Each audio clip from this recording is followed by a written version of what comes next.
Hey class, we're gonna learn about some of our mnemonics that we use in class, right?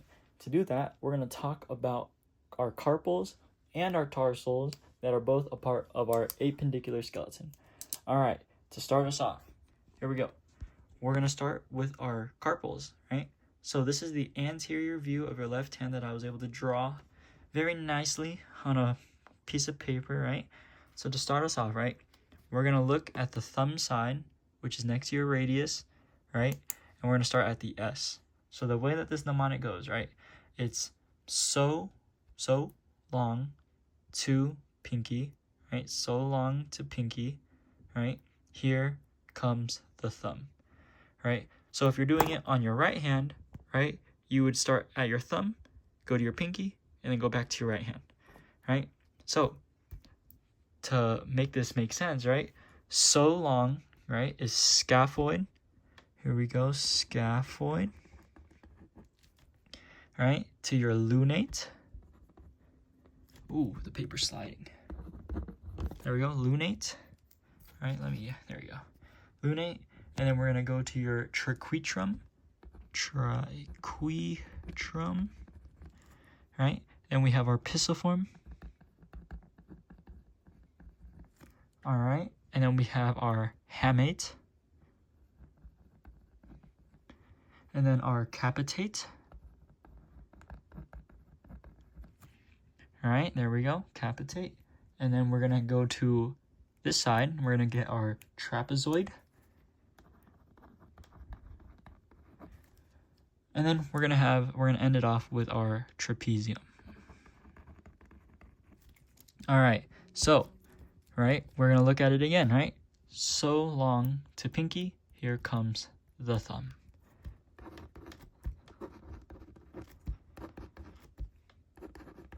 Oh.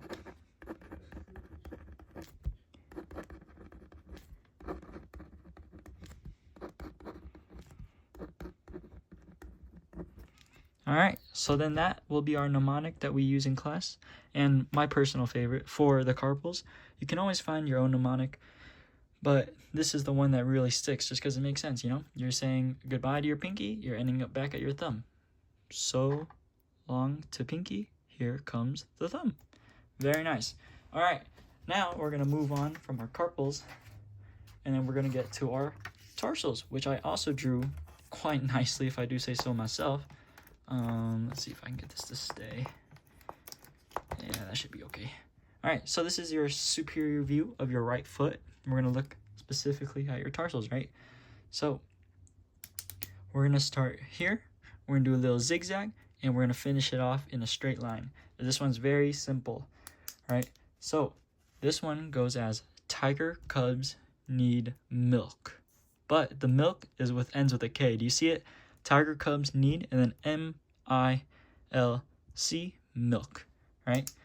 So to start us off with this, we're gonna have our talus. All right, that's our big bone that joints with our leg.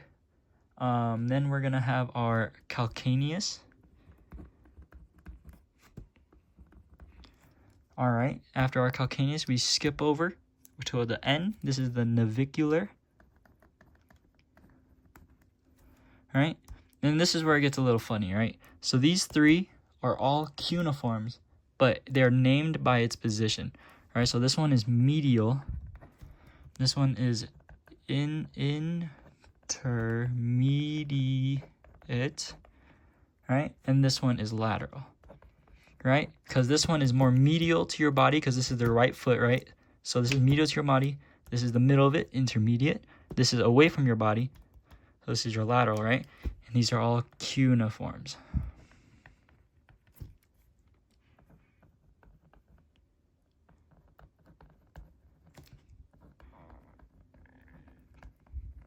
All right, and then to end us off, right, very nice and easy, we have our cuboid.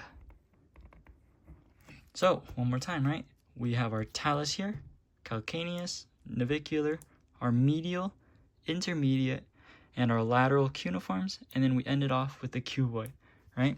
And all together, it is tiger cubs need milk. You see it? Tiger, cubs need milk. All right, and then that'll do it. That'll do it for my presentation. I hope you guys learned something. These mnemonics really helped me in class. I hope they help you. Yeah, you guys all have a great one. Thank you.